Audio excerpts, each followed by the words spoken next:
Guys, it's Danny. It is Saturday night. I am still trying to get to the point that we can get to Friday night uploads. Unfortunately, it hasn't been able to happen yet. I work a full-time job, as I've told you guys, and unfortunately, the last couple of Fridays, I've had to work very late. And by the time I got home, it just wasn't something that I felt like I could put together. And I really don't want to give you guys, I don't want to give you tired, worn out, completely shot me if I can help it. So, so it's Saturday. It is the, what are we at? The 25th, 26th, I think, today. And it is about 8:30 p.m., which is a lot later than I wanted to do this. But I'm here now. We're here. Let's do this. So recap of last week really quickly. Last week was kind of it was an intense episode. And usually I get into things to help people financially. Last week I really didn't. I was talking about my experience with people. Basically, last week I made a Diddy video. I really didn't talk about Diddy that much, but I recounted some experiences that I had when I was a very young kid, growing up in an area where there were a lot of A-list celebrities. There were a lot of big business people from Silicon Valley and all over the world that decided to build homes and kind of settle down in this really rural area that I was in New England, and where I grew up in, the house that I grew up in. My dad designed and built it. He worked in the city, but he wanted a hideaway in the country so that, partially so that we didn't have to deal with all the city stuff. Also, he wanted a place to get away, and so he built a home amongst all these other people that were trying to do the same thing. And it created a very interesting dynamic for our neighbors, which I went into last week. If you guys did not watch the video from last week, or if you haven't seen it, please go watch it. It's worth it. My videos aren't even monetized, so it's not like it's going to help me if you go watch that, other than obviously views are views, and I am trying to build this channel as quickly as possible and try to spread this information and bring awareness to a lot of things, to a lot more people, and anything you do to support the channel will help to do that. So again, last week I just talked about my situations regarding people that threw parties a lot like what Diddy is being alleged to have thrown. And the basic message of that was Diddy parties are everywhere. People like Diddy are everywhere. Diddy parties are everywhere. This is kind of a part 2 to that video. And listen, guys, you got to understand something. If you don't care about Diddy and you're about to click off, I'm with you. I don't care about Diddy either. The thing that I want to kind of bring awareness to is the fact that this isn't about Diddy. This is so much bigger than Diddy and anything Diddy's got going on, that I think it is worth it to at least discuss some of this stuff and at least kind of get a realization as to what's going on.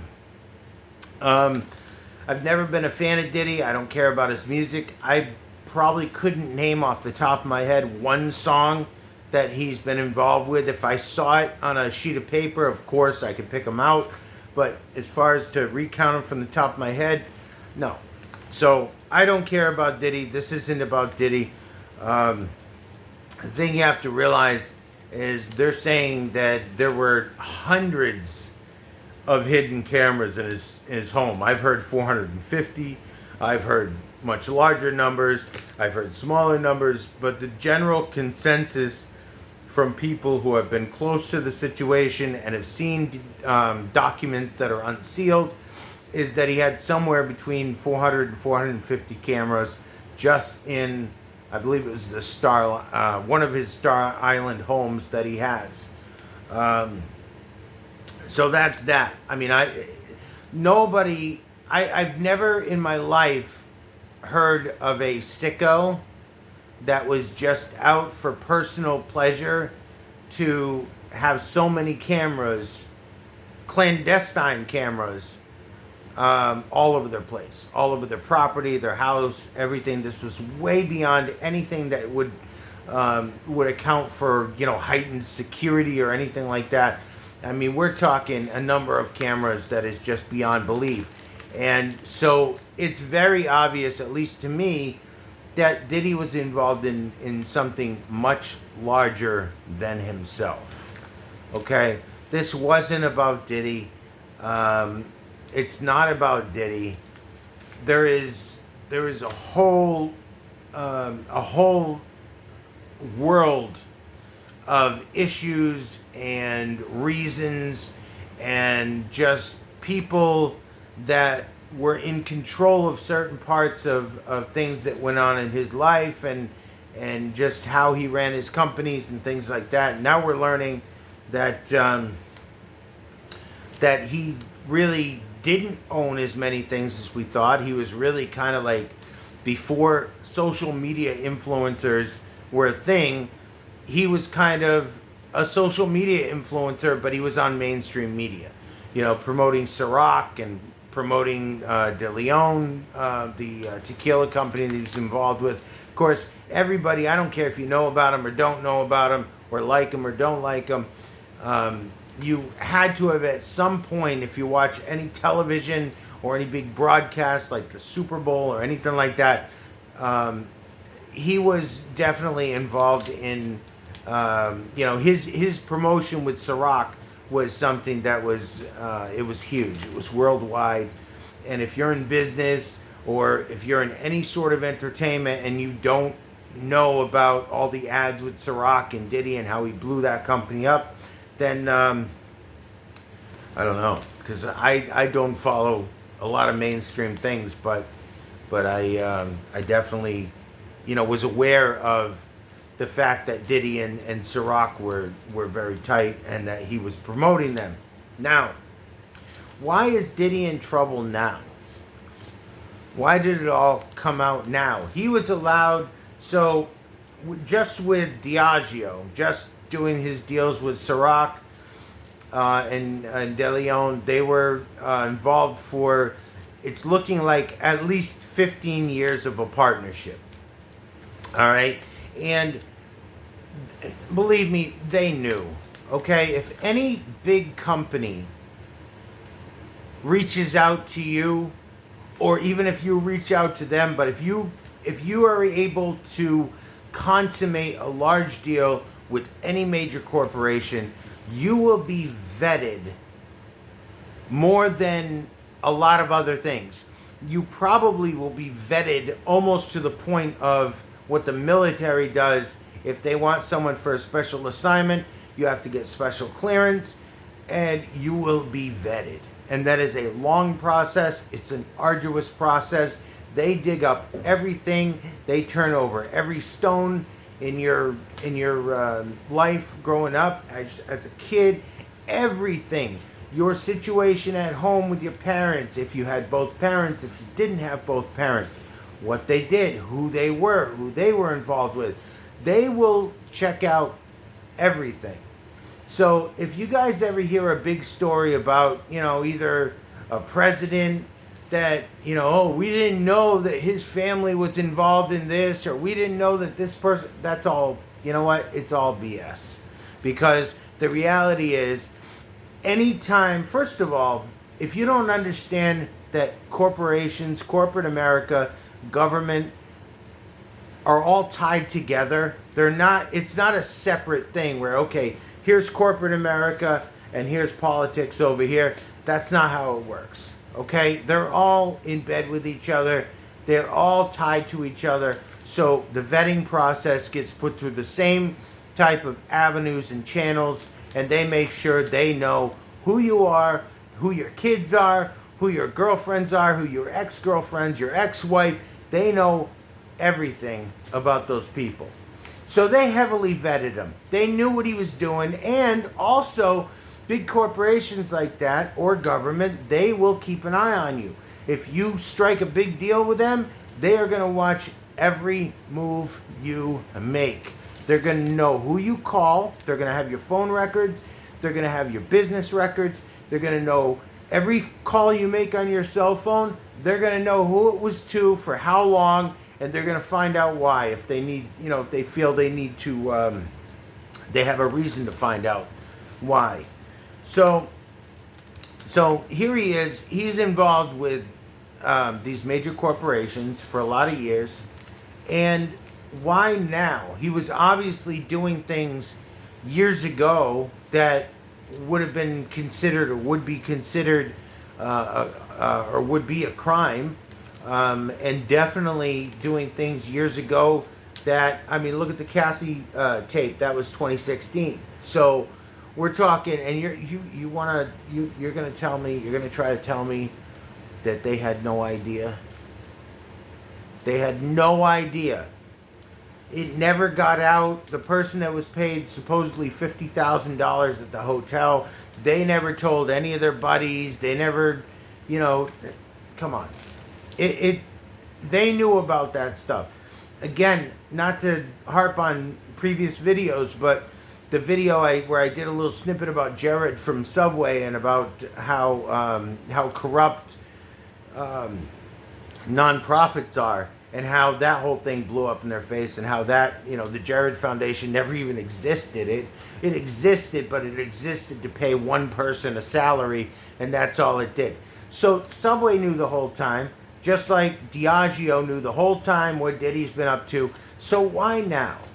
Why, after all this time, why is this all coming to a head? Well, I think there's a few different reasons for it. I think, number one, I think that Cassie, while she was a victim of his for years, and I do believe that, I also believe the fact that she was complicit for a lot of years. Okay? There was a lot of years there where she made a conscious decision to choose lifestyle and drugs and money and connections over whatever she felt about doing the things that they were doing and being involved in the things that they were involved in. Okay? So she was, no matter how you look at this, she was complicit for a lot of years in everything that went on. It's even, it's being said that she, she would help pick out the male entertainers that they would fly in, or they would, take in by car, bring in by car, to do the freak-off parties. That she wanted to, she picked out, okay, this is who I want, this is who I want. She did a lot of the actual hiring. All right? And I think it's, if you think that every time she did that over a period of 10 years that he had a gun to her head making her do it, it's not how it went. Okay? It's just not. So she was complicit for a lot of years. I'm not saying she's not a victim. I'm glad that she's out of his circle. But at the same time, I have a very strong feeling. In fact, the way I feel, you can feel however you want. The way I feel is that Cassie was directly used by the government to, implement her lawsuit at the right time, to make it just, to make it make sense for the dominoes to fall the way they did. All right? I think they were planning something for a long time. They worked with her, and that's kind of how it went. Now, obviously, again, I keep going on about Diddy. I don't care about Diddy. A lot of you guys don't care about Diddy, so why am I bringing all this stuff up? The one thing I will say before I get kind of off of Diddy's personal situation, I will say I heard a couple of things that were very interesting. They were jailhouse phone calls that were recorded. Supposedly, they were between Diddy and King Combs. Someone said that they mentioned Christian later on, and it was obviously one of his sons, so it had to have been King. But Diddy said some very curious things during that phone call, and during a couple of phone calls. So one was, he told who he was speaking to, we think is King Combs, he told him to make sure and get rid of all of the old pizza boxes. Make sure you get rid of the pizza boxes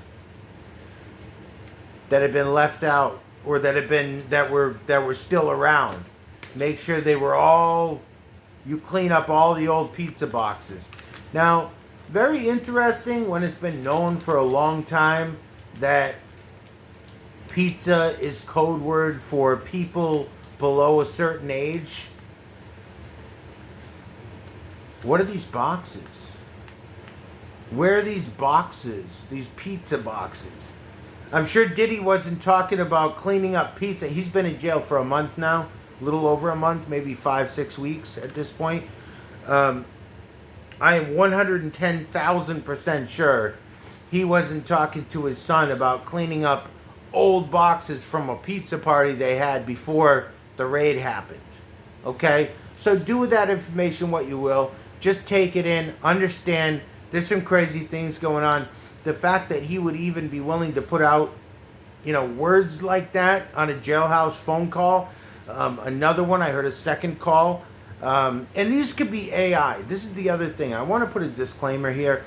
Obviously, this could be AI. It could be totally fake. But so far, the sources that have put these out have said that, these have been vetted and they're not AI. How do we know that? I don't know. Second call that was put out was of Diddy telling the same person, make sure you recycle all the plastic. And the person he was talking to, assuming it's King Combs, was like, huh? What are you talking about?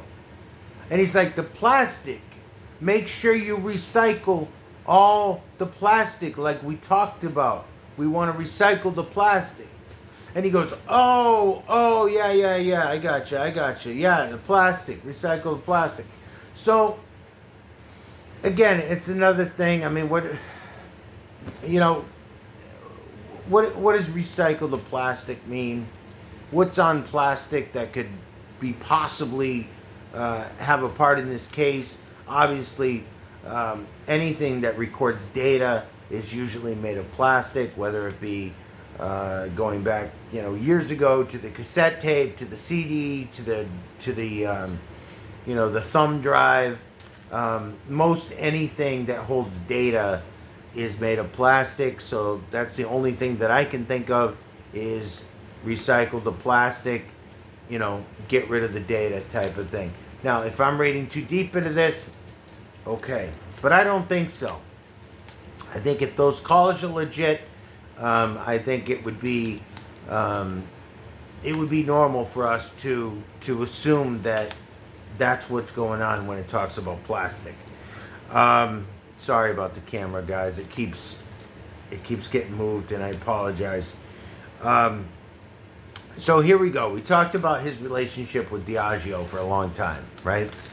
Diagio they have a major stakeholding from Blackrock. So Blackrock, if you guys don't know what Blackrock is, take a few minutes, go online, go here on YouTube. There's plenty of videos where people break down what Blackrock is, and I'm sure it could be a video that lasted 10 hours breaking it down. But there are people on here who have done a wonderful job of breaking down what Blackrock is, what they're about, who they are, what they do, and what their purpose is. And honestly, you go and watch one of those videos. It is well worth your time. Basically, I'll give you a really quick overview, just in case you don't have time or you just don't feel like looking it up. Blackrock is basically a holdings company. They are an asset management company. So they buy up a percentage of a lot of different companies, okay? They own most major companies. I think they own a lot of Google. They own quite a bit of, and again, if I'm wrong on any of these names, but I think I remember like Google, Amazon, any major company you can think of, any telecommunications company, any type of Definitely drug companies. They own a ton of those. I believe to own a controlling stake in a company, you have to own about 5%. And some companies, they own as much as 70%. Other companies, they're a little lower. They run around the 6 or 7% range. But it seems like whatever they buy, they own more than just a basic controlling share in the company. They own more than that. And what it means, and I guess how they get around the loophole that they use is that they're a passive asset management company. So their thing is, yes, we buy up all these companies, but we don't own them, and we have no plans of selling the stock. Which, to be honest with you, the fact they're buying up all the major corporations with no plans of selling, that's really creepy to me. Because now they're basically admitting, okay, we're not in this for the money. We're in this for the power. And they own almost every major corporation. They own a controlling share with no intention to sell those shares. So it's not about making money. It's about accumulation of power. And I think that's just a really scary thing. So anyways, BlackRock is deeply in bed with the government. They are, they're into lobbying for a lot of things that you and I would not want to have happen. They are in there specifically lobbying with a lot of energy behind it, lobbying for certain things and lobbying for control. They're buying off politicians. They have so much money at their disposal. They're in bed with the banks, and they can really, they have a controlling share, and I don't mean stock shares, but they have a controlling share in a lot of everything that will affect your everyday life and my everyday life. So, if you don't know, again, if you don't know what BlackRock is, please find out more about them. So they have a controlling stake in Diagio. Basically, to go back to Diddy just for a minute, Diddy didn't like how they, I guess they weren't,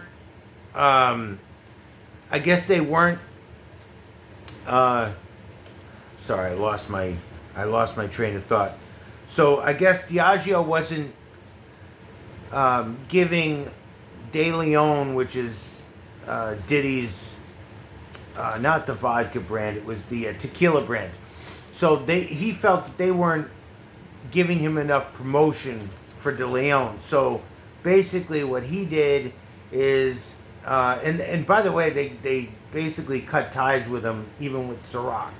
So after 15 years, they're like, nah, we don't need you anymore type of deal. Then he said, well, you guys never promoted Deleon enough, and you guys tried to keep it just a black, you marketed to just black people in urban areas. So this product was never allowed to be a breakout product that would be worldwide over every social demographic, every racial demographic. And basically he was implying that this company was trying to keep a black man down. Well, this black man that they're trying to keep down, they have records of paying him at least $1 billion during the whole deal with Ciroc. So they paid this guy $1 billion, and everybody thought he was this really smart business mogul, and yet really he was, like I said at the beginning of the video, he was basically a very high-paid influencer, but he was an influencer in major media, not YouTube or TikTok or whatever. I mean, he was on every major network as an influencer and promoting these brands. So here he is. He's just a clown that dresses up and puts on sparkly stuff for all his public appearances and goes out and struts around and basically, tries to claim ownership of these brands when in reality he was just a paid spokesperson. He was just another Jared from Subway. That's all it was. But then when they pulled away from him, he tried to sue them and say it was because he was black and they were trying to hold the black man down and all this stuff. Well, he tried to take on, if they paid him in 15 years, if Diagio paid Diddy $1 billion, how much money do you think they made in that 15 years? The number I heard is somewhere around 55 billion. I could be wrong. I'm not involved in their dealings. I'm not on the board. I don't know anybody who's on the board, so I don't know. But that's the number I heard, is they made somewhere around 55 billion. They threw him $1 billion out of it. So he tried to sue them for racial discrimination, for not marketing the product, and he tried to make it about the fact that he was a black man, and they just didn't want to raise the black man above a certain level, even though they've already made this guy a billionaire. Really wild stuff.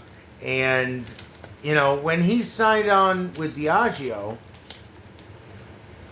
he was already in, as they call it, the club, right?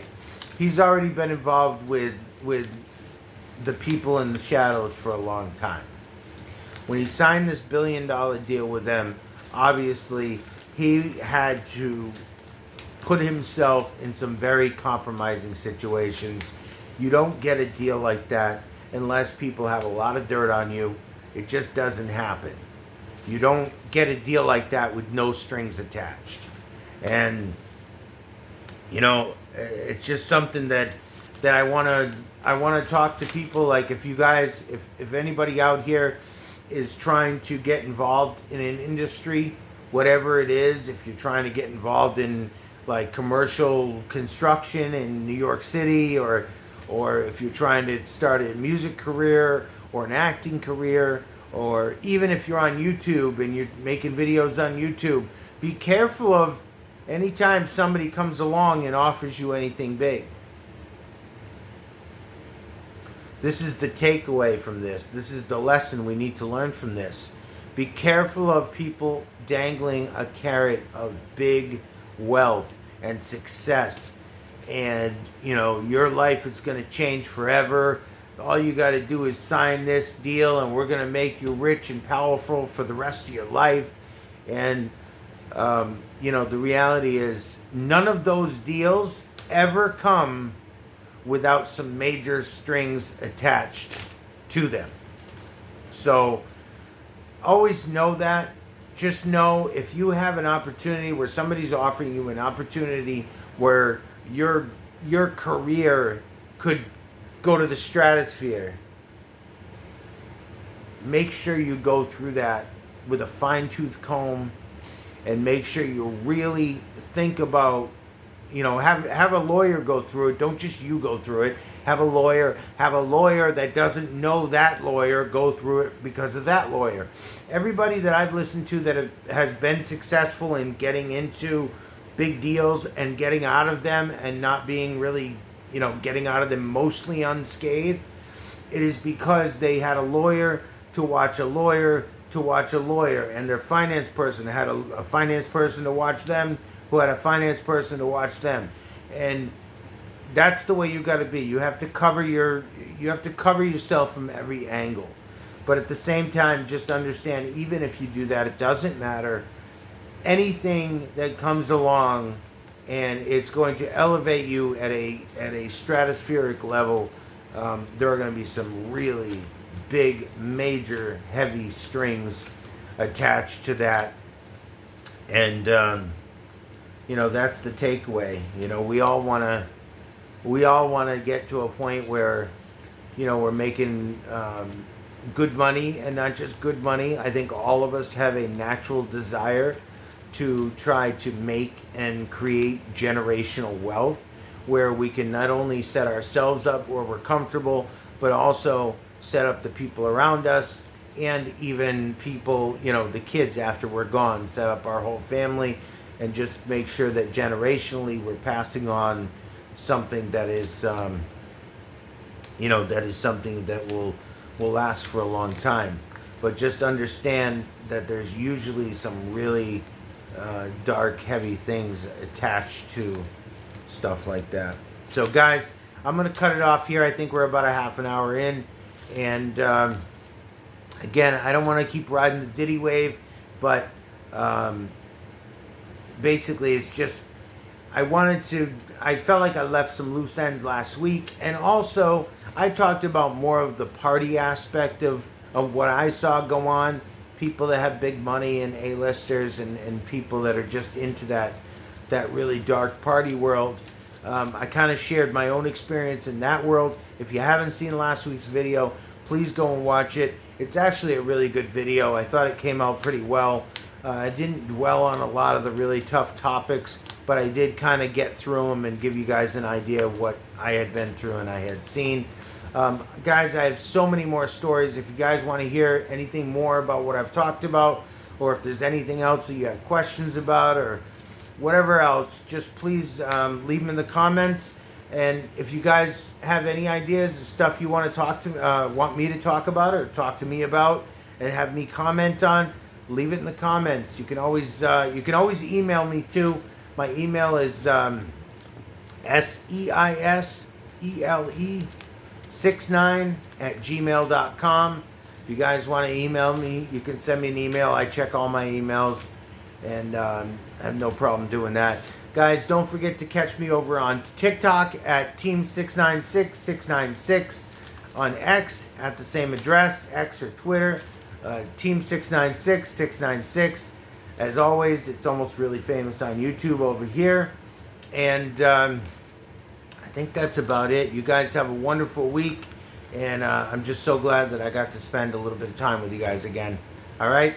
Love you guys. Peace.